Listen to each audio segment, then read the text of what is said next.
Trump does a good job of showing here's how you can abate crime in a major city, in an urban center.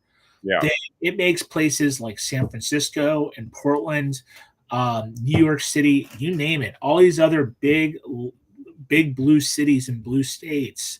If you live in places like Portland, you're going to go to your local leaders and be like, why can't you do what they did there? Mhm. Why can't we have a safe street? And Governor Kotek in Oregon is going to have to answer that. The mayor of Portland's going to have to answer for that. And if they would rather the politics of, you know, kind of their sort of woke policies trumping, no pun intended, their citizen safety, that's not going to bode well for them in an election, I don't think. It could affect a lot of races that have no real direct connection to the president or Congress, because everybody's going to be basically put on trial by the voters for what they're doing and not doing to solve the problems in their city and in their state. Right. And this showcases what could be done by real leadership, which I think is what a lot of people feel when it comes down to it. They feel that's missing. And then you saw the mayor of DC kind of spouting the same, nonsense, about the woke nonsense and the anti, like that's jack-footed thugs, that kind of, we can't have these people in our streets, or it's illegal and they're suing. It's all the usual excuses that we've been hearing. And what people really love are results, which Right. they've been getting at the border too, right? So that entire issue has completely shifted. The Democrats are actually openly admitting, when I watch them talk about this, like the five, they got that circulating liberal co-host, Jessica Tarloff, or what's the other guy, the former senator from Tennessee, and they just say, well, look, actually, we lost in part on that issue in 2024, and Yeah. now it's pretty obvious we were stupid to take the stand we took. Right. Right. No, and I think Democrats over the last couple of weeks, I mean, they've tried to make it sound like the National Guard's going to be going around DC goose stepping and all that sort of stuff. The reality is that's not what it's like at all. And the bottom line is if you're a resident of DC, you're going to feel safer. And I've already talked to folks today that feel that way. And at a certain point, do you really care if the person sitting on the street corner is wearing camouflage or a police uniform? Or do you just are you just happy that you didn't get shot, walking back from the grocery store, at 8 o'clock at night? Yeah, yeah. I think Gutfeld was joking, and he's good at this. He says, actually, I miss the excitement of DC, not knowing whether I'm going to make it home that night or not. It's so boring now. He's just like joking about how actually the people that could just go out and enjoy an evening and not worry about whether or not a gang of criminals is going to.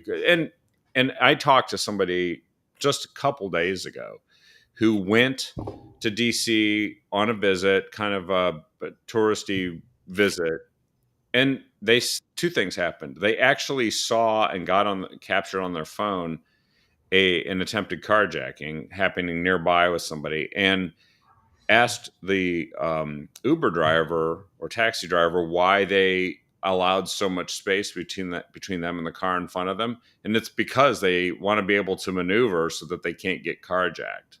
Yeah. And it's like, so it's a real thing. And you know what really stood out the most? Because one we found is that the Democrats come back with stats, right?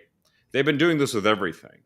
And it seems like 9 times out of 10, they come back with something that was either just a completely a fabrication, or a gross omission, or in some cases, they cooked the books. And in DC, this came out yesterday, and it's really gaining momentum. There was a lawsuit where a complainant said that the DC police were actually downgrading felonies to misdemeanors to make it look like they were performing better as cops because their bonuses were tied to that.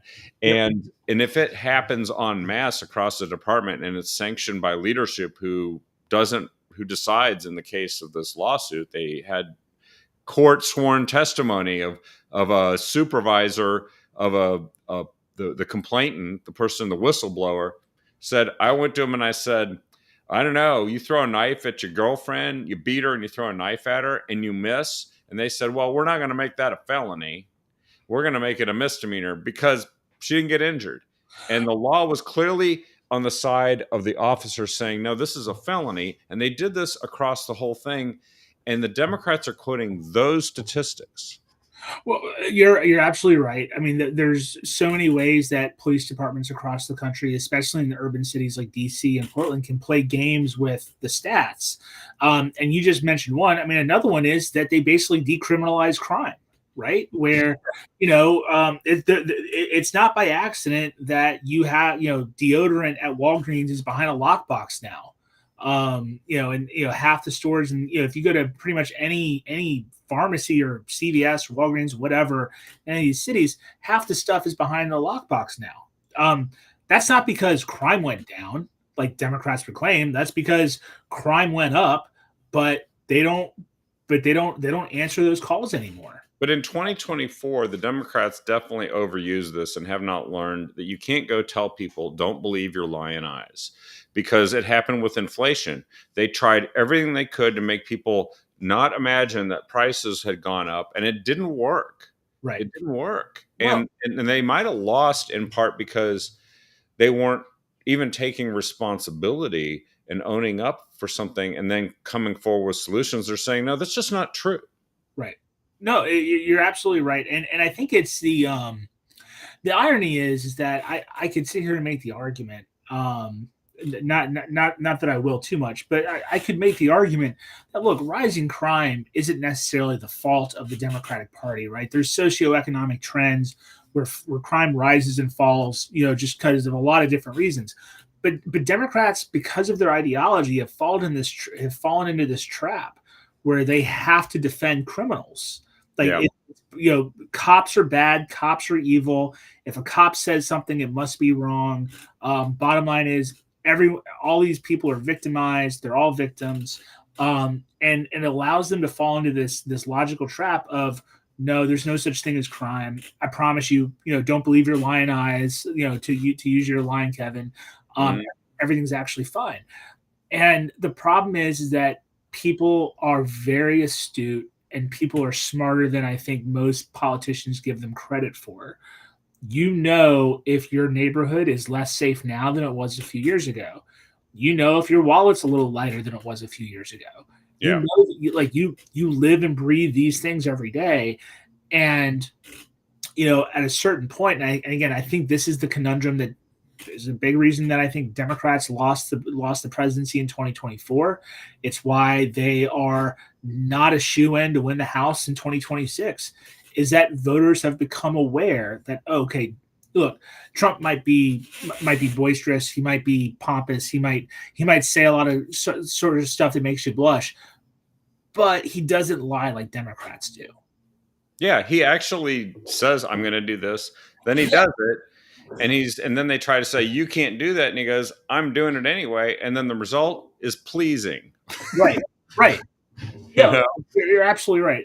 And again, I think that I'm willing to, I usually try to hedge my bets on shows like this and not really predict what's going to happen, because that's a really good way to look wrong and stupid. But I'm going to go ahead and predict now on this show that overall, the National Guard deployment in DC is going to be a net benefit. And again, the reason I'm confident of that is I lived that 20 years ago or 18 years ago in New Orleans, where I saw a city that was devastated by crime change almost overnight.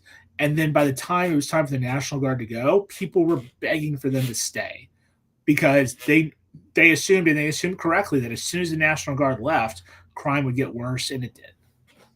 And it's almost like the Democrats are falling into a trap that they set for themselves, because Trump is not actually doing anything super clever. He's just offering this contrast. Then the Democrats react viscerally to it and emotionally, and think that the most important thing, and I keep hearing them say, I've been to a town hall and heard them say this, they say it on TV.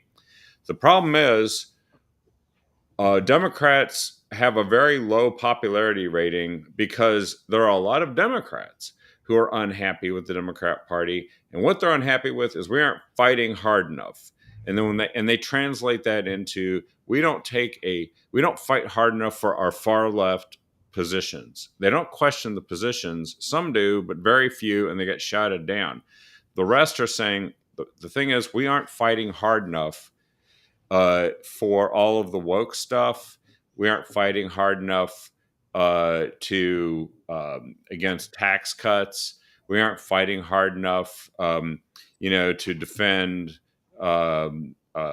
criminals and illegal immigrants and all these things. And it's just like, I don't know. I mean, there's got to be some people that actually do real polling on that side who know that that's actually not really going to work.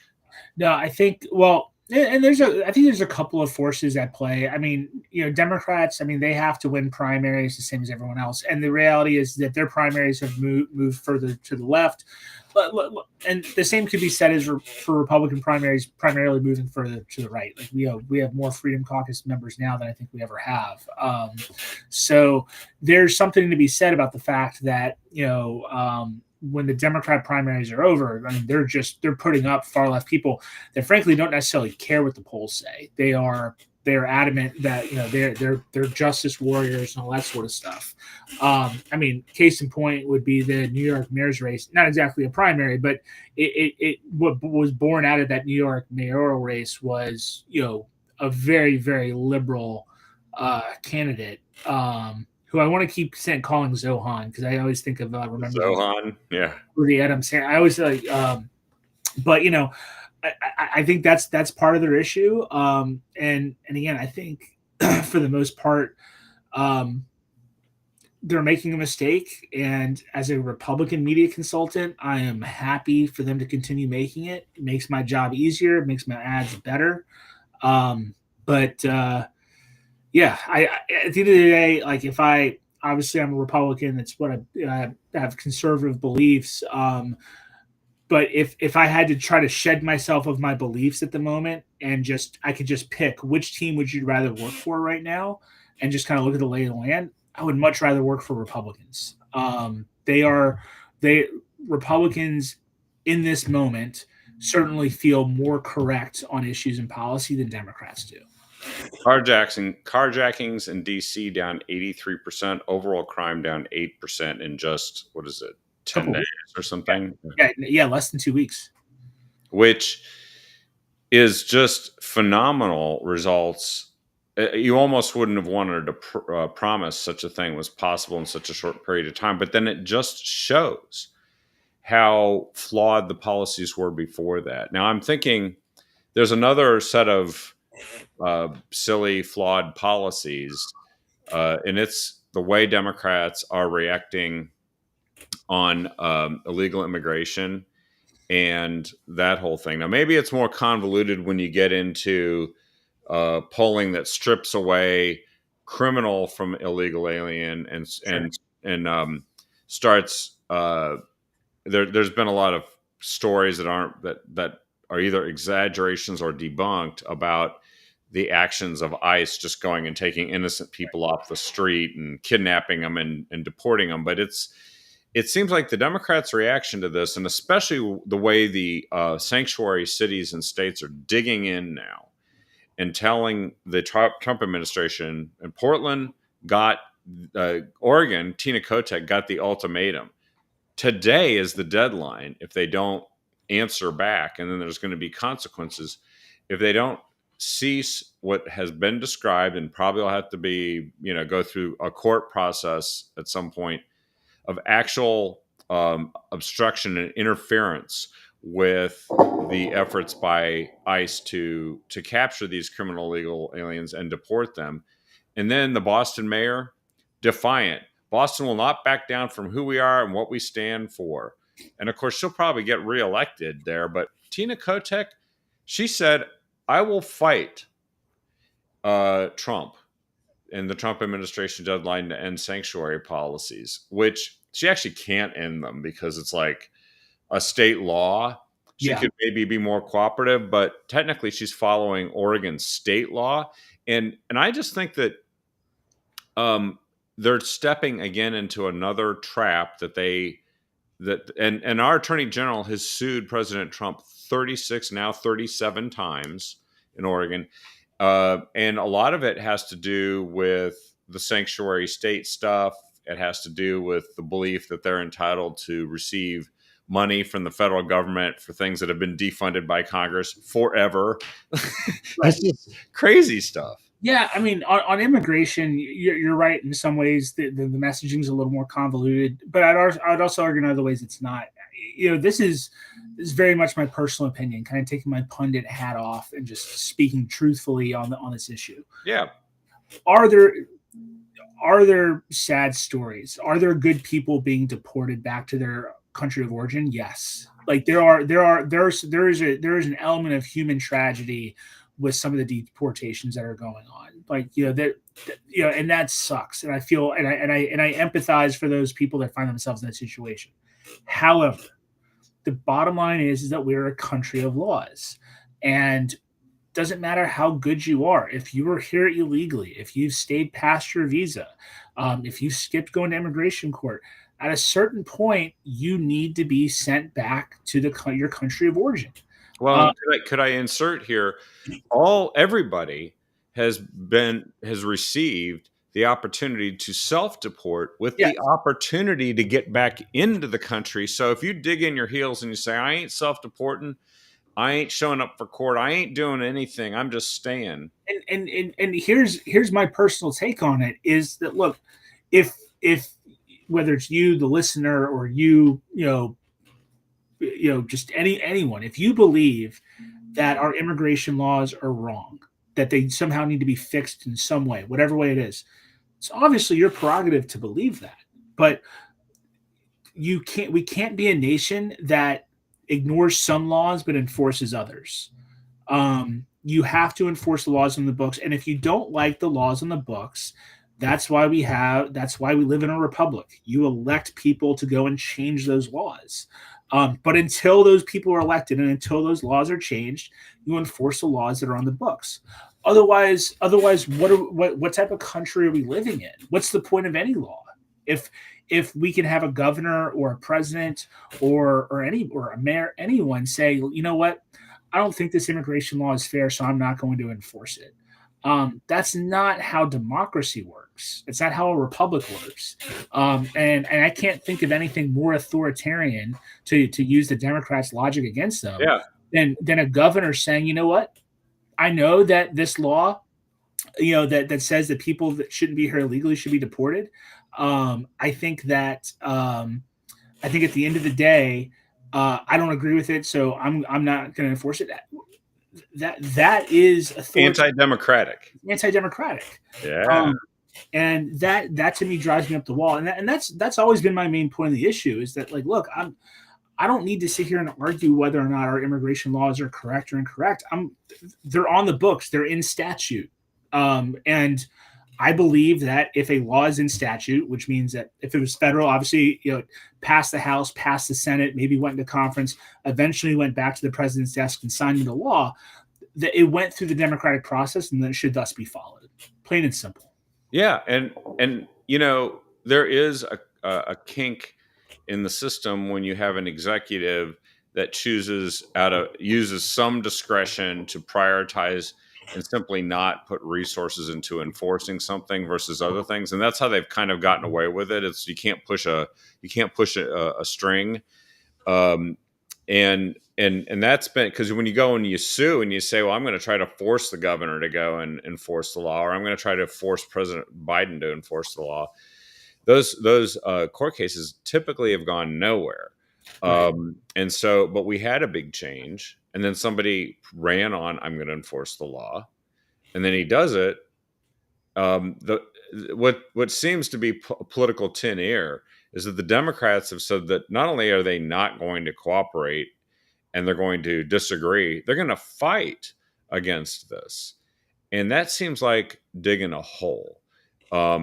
Right. Does Tina Kotek think that that is the best way to win re-election in 2026? Because I can tell you right now, there's is a disastrous economic situation that's developed in Oregon. The exodus of companies and of people, income earning people, is becoming palpable. It's so severe that actually, with the current trend in place, Oregon will lose the congressional seat they gained Yep. in the last census. So, in one census, they go from gaining a seat after what, 40 or 50 years to losing it in one 10-year period. Yeah, and it's and maybe I'm the only nerd that looks at it this way, but in my mind, like when the census comes out and a state's population increases so much proportionally that it gains congressional seats, that to me is a real sign of progress or good things happening in that state, right? Right. And Oregon, even despite all of its Democrat governance since the 80s, and granted some mixed control in the legislature sort of scattered in between in the 90s and 2000s, ultimately Oregon was kind of going in the right direction, right? I mean, it was the population was growing. People were deciding, I don't want to live in California anymore. I'd rather live in Oregon. So to see the fact that in such a short amount of time, basically since COVID, that that positive momentum has reversed so quickly to the point to where you're going to lose a congressional seat. Um, that to me is a massive indictment on Democrat policies in the state of Oregon. Yeah, that's the light blinking on the dashboard that you'd think they couldn't ignore if they had political savvy, but maybe they're just so used to doing whatever they want, not facing any real consequences. Right. And it is true that winning and losing elections ultimately does cause parties to change course. Ultimately, Yeah. uh, but they have a whole generation of people that have been socialized and educated and encouraged to believe what the guy in running for mayor in New York believes. He's just refreshing to people there because, as I understand it, he's authentic and honest. He actually says, "This is what now." I don't know if he's so honest now that he's trying to say, "I didn't say that," when Yeah. he in his own words, but he's saying what Democrats actually seem to believe, at least their base.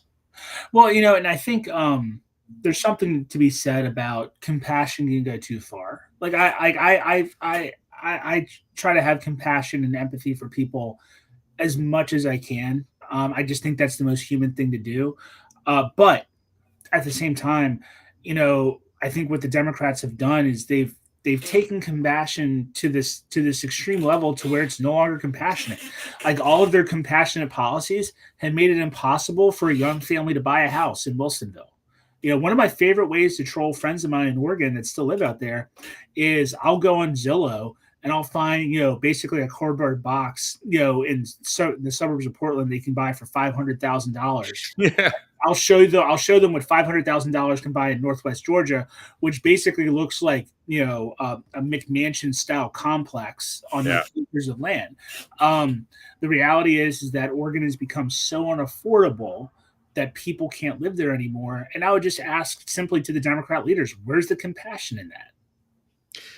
And also, if you, I love this saying. There were the former Israeli Prime Minister Shimon Peres from the Labor Party, which is essentially the Socialist Party, once said decades ago. He goes, "If we want to spend money like socialists, we have to make money like capitalists." And it seems so common sense and obvious, Yeah. but Israel's very good at making money. They have a strong, high tech, powerful economy. They have a good agricultural sector, some degree of self sufficiency on that. Yeah. And then you look at Oregon, and it almost is like they don't care that Dutch Brothers left. Why would a coffee company headquartered and founded here have to leave Oregon? Why would it get that bad? They're as liberal as it came. Oh, I missed that. Dutch Brothers left Oregon? The headquarters The head moved to Arizona. No And kidding. so they still have Dutch Brother. You can still get the coffee here, but the Yeah, yeah, headquarters left. I think it was in Grants Pass or something. right. Yeah, yeah. And I mean, there are other examples, and Intel scaling back. All of their expansion is in Arizona and Yeah. Ohio now. Daimler, which is the truck company, is laying people off. Nike's kind of hit a slow period here. They might bounce back, but that's a different kind of sector. Um, No, but there's, there's literally 15 examples of companies that have just decided, I don't know, we've had it. And then there's 15 more that, well, Representative Warner Reschke put this together, and I'll send it to you. A 15 missed opportunities where they could have had companies expand or base themselves here, and they just blew it. Yeah, well, I mean, the Dutch Brothers one is such a perfect example of, I mean, because that's probably one of the most Oregon companies I can think of, right? I mean, first time I ever had Dutch Brothers was in Oregon. I saw that it popped up in a couple of places in Arizona, and I think I saw one in Colorado a couple of years ago. But that to me is like Dutch Brothers in Oregon. I mean, that's like that's vanilla pie and ice cream, or sorry, vanilla ice cream and apple pie. Yeah. Right? It's just they're so synonymous to me.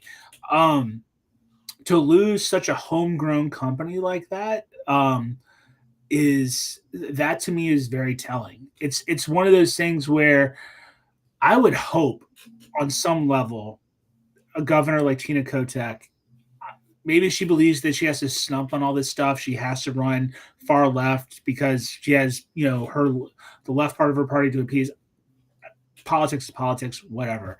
There's a part of me that really genuinely hopes that when she sees news like that, there's at least some level of self-reflection.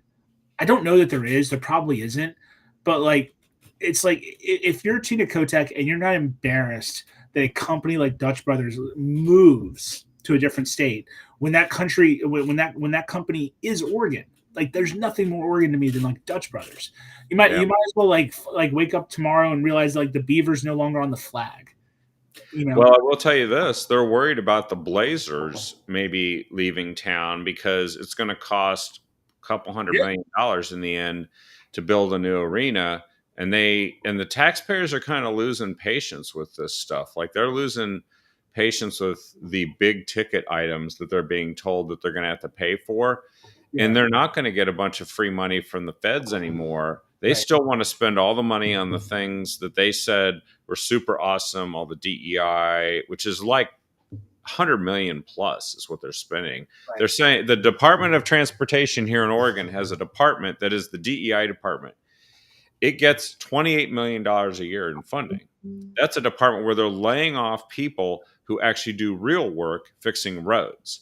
Yeah. And saying that they can't keep those people unless they raise the taxes on folks, and it blew up in their faces. I'm sure you're familiar with the whole how that went down at the session, and they just, I don't know, the Democrats seem unfazed, like they still think it's a great idea. No, I mean, look, they're obviously about to go back into special session to try to raise taxes again, and I hope Republicans don't give them a single vote.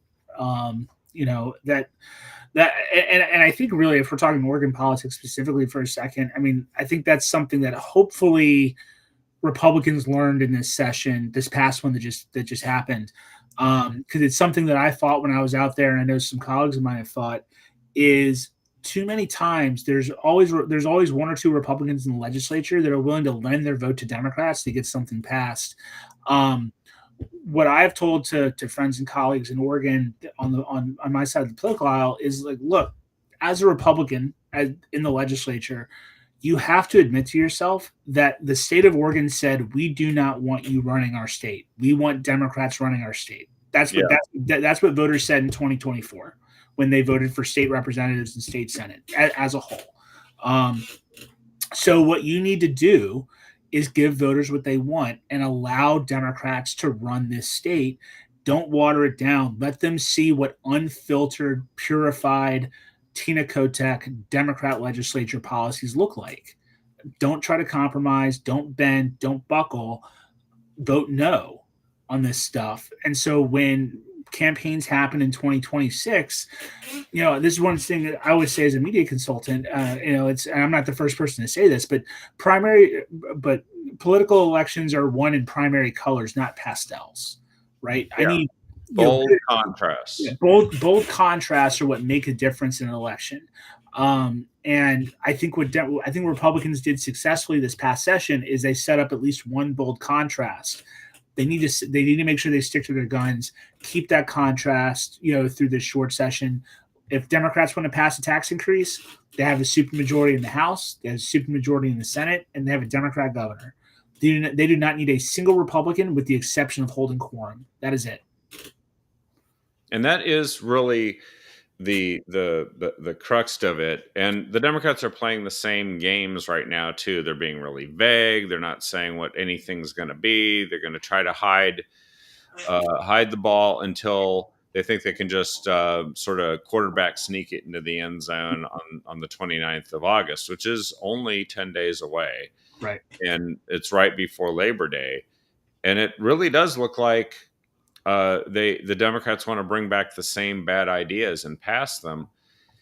There's a really good chance that this is what is needed to drive that point home to voters, is that when you needed somebody to listen to you and solve your problems and actually expand roads and build bridges and things like that, the Democrats just raised taxes on you because they said the department that was supposed to do all this stuff is already bankrupt.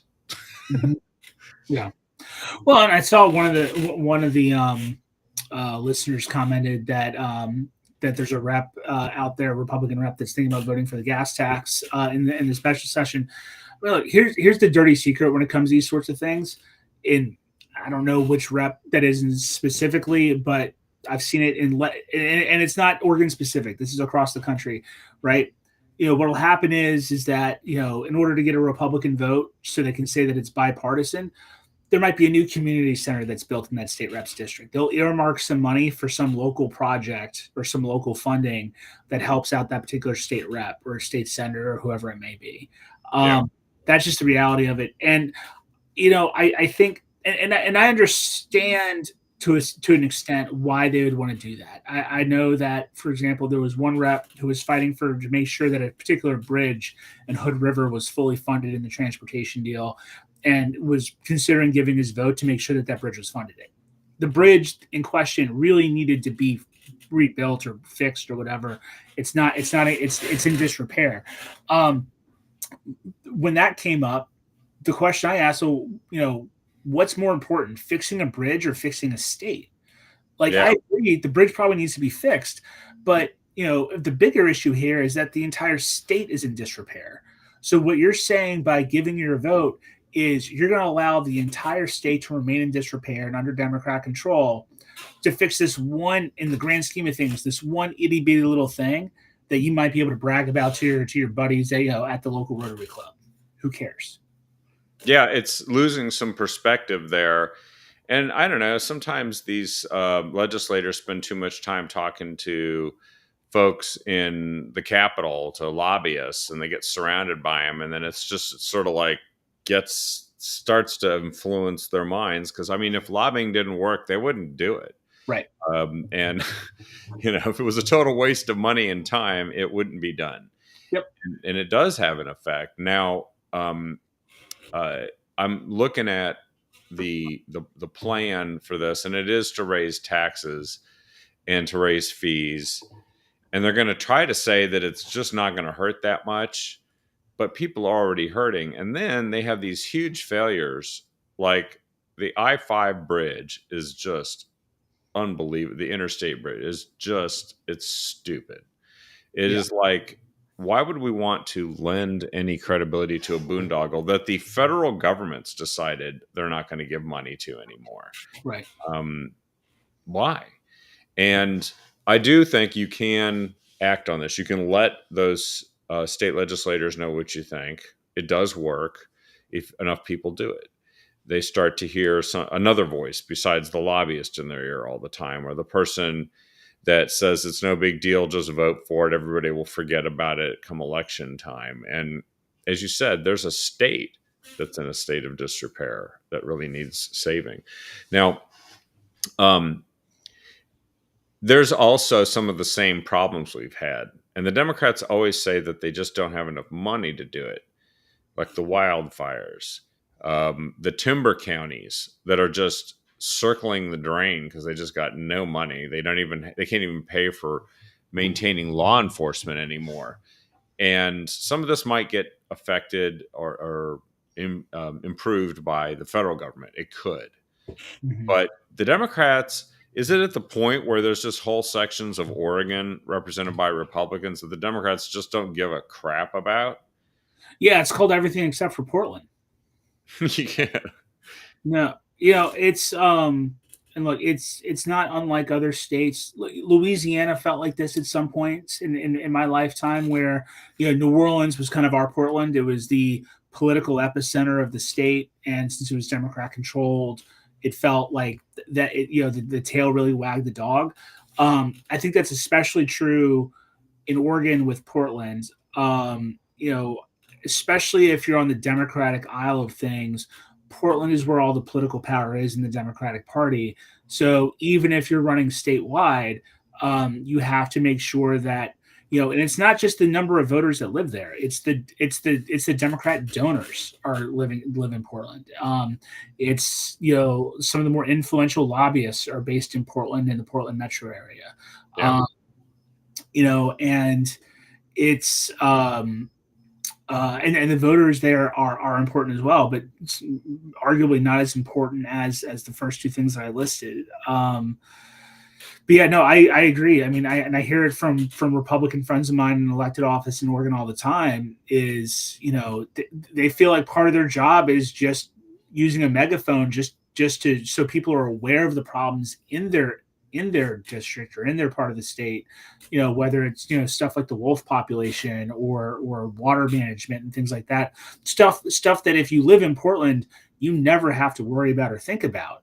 But these are life or death issues if you're in Klamath Falls or if you're out in John Day or some of these other places. Yeah, it's serious, and it's affecting whether people feel like they can stay there too. Right. Well, I thought with just a few minutes left here, we might talk about a couple of interesting national stories that kind of echo with the left coast sometimes, as well as provide an interesting contrast. So one of them is the redistricting battle in Texas that's been going on. Mm-hmm. And I think one thing that did get revealed from this entire walkout by the Texas Democrats is that every single Democrat in all the other states that are blue, deep blue, and frankly, way gerrymandered, like really badly gerrymandered, are complete hypocrites. And they got shown for this, including Illinois, where these many of these people went. They went to Illinois to hide, and Illinois is one of the worst offenders on this. In Oregon, I think about 44% of the vote was for Republican candidates, more or less, statewide in 2024. Nothing close to 44% of the legislature is really in Republican hands at this point. Right. And it's even worse in California. And by the way, in Oregon, we have one congressional seat in Republican hands at this point. California, they actually are threatening to redistrict to get Republican representation, which is roughly about the same as what I just described, like the 40% mark, down to 8% in the state legislature. Yeah. And same with the congressional delegation. New York, another gerrymandering example. And we're just doing to the Democrats what they've been doing to us. In fact, wasn't there a state Supreme Court race in Wisconsin? And the whole thing was about how you get the Democrat elected to the state Supreme Court in Wisconsin, and then they can do a mid-census redistricting to get maybe 2 more seats for Democrats in a closely divided Congress. Right. No, I think in terms of the kind of arms race of gerrymandering, it's a at the end of the day, I think Republicans are kind of poised to win that overall because for the most part, blue states are more gerrymandered more egregiously than red states. I think in other words, the ability for them to gerrymander more is now the ability for them to make it worse. Now, obviously, California could do some stuff that would kind of negate any additions from Texas. But then There's other states though that are Republican controlled with Republican governors and Republican legislatures where they could certainly draw out um, uh, Democrat congressmen in there. So, it's an arms race that I don't think that Democrats can win, and I think they're a little uh, they might be careful of kind of like ratcheting this up, because I think when it comes to political games, in my experience, in my history, Democrats are always like the first one to like kind of take something a little too far. Like they were the first ones to basically filibuster a judicial nominee with Yeah. under George Bush and I forget the guy. It was for a DC circuit thing, right? And at that point, and that's when McConnell kind of like, I guess my point is that Democrats will come up with a harebrained scheme of like, well, here's how we're going to kind of use a loophole in politics for a political edge. And then Republicans, because we're smarter and better, will say, well, you think that's cool, hold my beer. And then we go and show them how to really do it. Yeah. Yeah. Right? When the winds shift, Right. suddenly, and that's why actually Trump got 3 Supreme Court justices in his first term.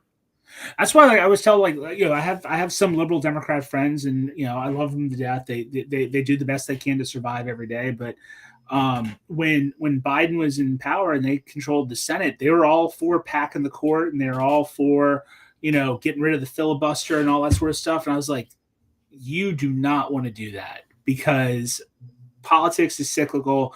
There will be a day that we're in charge again. Granted, it ended up being just a few months after I said this when we won in 2024 and got a majority in the Senate. But I was like, if you do that, just know that we're going to do it when it's our turn, and we're going to do it better than you did it. Yeah. So you best leave well enough alone. And that's kind of my advice to Democrats.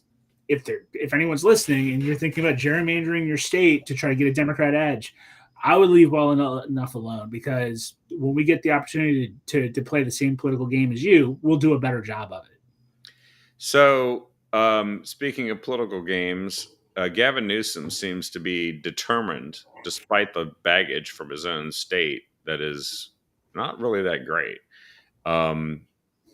He seems to think that he wants to be the standard bearer for Democrats. Now, I can't think of a more phony person than him. And I think many Democrats would have to admit he's phony. But he's out there slamming his fist, claiming that he's going to fight Trump. And it just seems like Newsom is one of these guys that we're going to look back in a year and say, yeah, I can't believe anybody was taking that guy seriously for anything nationally. But then again, Joe Biden got elected, right? So I'll say this about Gavin Newsom. When he knows that President Xi Jinping from China is coming to town, he's an excellent governor. So maybe if he runs the United States as if he thinks that the president of China is visiting every day, maybe he'll be a good president. I don't know. He cleaned up San Francisco super fast. The homeless crisis, needles in the streets, human feces everywhere. That was impossible to solve if you're Gavin Newsom, until you find out the communist leader of China is coming to visit your city. Then magically, like you sprinkle fairy dust, it all goes away. That to me just shows the hypocrisy of someone like Gavin Newsom is, the fact that you're willing to actually be a governor when a communist shows up, but you're not willing to do it for your regular citizens on a daily basis. Like, dude's a joke. Yeah, he almost seems like the poster child for what they're doing wrong. And there was this whole illegal migrant that got a driver's license after Biden let the guy stay in the country. He got a commercial driver's license and then ended up killing some people in Florida in a fatal crash. And Newsom's trying to argue that he's disagreeing about the legal status. It's almost like the whole story turned on him, and now he's defending the indefensible. And I just think he's one of those guys he's just not that smart either. Right. No, look, I think he's a slick-haired politician. I mean that figuratively and literally. And I think that while he is popular with his base in California, I don't know that his brand of politics translates on a national level. Because I don't think anyone looks at California today and it's like, I wish my state was more like that. No, and actually, you can tell by where people are moving that they kind of wish it was like Florida. Yeah, Uh, Texas, Tennessee. There's you know, as governor, especially for someone that's been as governor as long as Gavin Newsom has, you have to take responsibility for the reputation of your state. The reputation of California is it is a great place to leave. it's a great place to leave, and so many people did it. They lost seats in Congress, so it says something. Well, the last story I wanted to run past you is there's these litmus tests that happen in the odd numbered year in the fall. And I think one of them is the New Jersey governor's race, Mhm. and the other is the Virginia governor's race. And I haven't really paid close attention in New Jersey. It was closer in the presidential race than I would have Mhm. thought. It feels like it's kind of getting a little redder than it used to be. I don't know if it was a blip, but Virginia, as we know, is a state that swung towards Republicans and is being led by Glenn Youngkin now, and his lieutenant governor Winsome Sears is closing the gap. Apparently, now she went from being down 43 to 26%, and now she's um, down 46 to 39. Now that is still, a lot. But Yeah. then again, I think Glenn Youngkin was down by at least 10 points going in late in the race and won. Yeah, no, I think Virginia will definitely tighten up. I think it's just Virginia is a bluish state, right? Call it a purple state with a bluish tint. New Jersey, I wouldn't sleep on. I know Jack Jeter really well. I ran a campaign against him in the primary in 2017 when I managed a race for governor out there. And he ran what I thought was a very great race 4 years ago. I think he's running the best race he's ever ran this year. He's doing a fantastic job. I think I've spent time in New Jersey. I worked for Governor Christie back in the day. I can tell you that folks in New Jersey on the Republican side are pretty energetic and excited, especially because of President Trump's performance last year. On paper, at least, even since then, New Jersey has gotten more red. If you just look at the registration, Democrats still hold a registration edge over Republicans, but it has tightened up a little bit. Yeah, it's like that working class shift, kind of, isn't it? Yeah, you've seen some realignment there for sure. Where there are parts of New Jersey that are extremely blue collar, extremely middle class, and these are areas that I expect are going to vote more Republican this go around than they did 4 years ago. It is also a little bit of a turnout game in New Jersey where, and this happens in both these states, right? Like you have a lot of voters that just voted for president, and it's like I don't need to go out and vote next year again, too, right? So these are state, you hear the cliche like, it all comes down to turnout. Like that's a little bit of a silly thing for guys like me to say. But in these off-year states like New Jersey and Virginia, like the turnout operation of these campaigns is actually more important than it would be if they were running in an even year like 2024. Yeah, when the awareness is higher, and I think too, wasn't it only a couple of percentage points? It was a fairly narrow loss 4 years ago in New Jersey. Yeah, it was very, very close. So yeah, no, I think I wouldn't sleep on New Jersey. I think it's definitely a state to maybe surprise a few folks that come this November. Any last thoughts before we wrap up here? Because it feels like I know it's late there, and really appreciate you, by the way, taking the time. I know it's been a long day of meetings, and but what's your gut feeling? What's the last thing you want to tell folks before we wrap up? I mean, last thing I tell folks, that's a good question. Look, if you hear anyone today, tomorrow, or the next few months say this, the midterm elections are going to be about X. Whatever X is, just know that they're wrong. Because things are going to be changing so rapidly. News is going to be happening so fast. as we've seen over the last few months, right, of just 2025. Um, keep an open mind as to what these elections are going to be litigated about, because there's so much news left to happen before your average voter even begins to consider the fact that they have an electoral choice to make next November. Yep. There you go. By the way, Marjorie, that you're right. That was Harold Ford Jr. is the guy on the 5. So she posted that earlier. I wanted to acknowledge we got some sharp people that give us info during the show. Well, I mean, one of your people said that you had a good guest tonight, so that's obviously a very sharp person. Yes, excellent. Well done. I appreciate it. And you are a great guest for the show and a great guy and somebody that I'm glad to be on the same team with, fighting the good fight. And I really appreciate you taking the time to be on here tonight, Dave. Likewise. Thank you for having me. And thanks everyone for watching. Share the show with everyone you can.